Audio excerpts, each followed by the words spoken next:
Окунь добрий. О, окунь. Здимаємо окуня, не дзьобло, кажу. Все дзьобло. О, глядите. Ой, яркі які такі.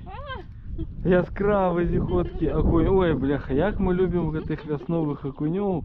Ось за гэта іхныя полоски. Як по-беларуску полоски, так і буде. Ну, хай так і буде. Мені подобається, що вони такі золотисті.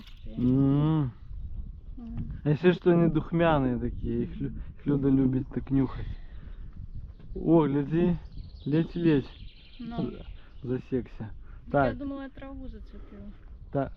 Ну я бачу, что так не упевнено. Так, давайте я, Як завжди. да, для нариса зроблю пару здимків, бо ми ж не тільки здимаємо, і ще й нариси пишемо. То в бок, ну все, отшапляй туди його. А, зараз пишу.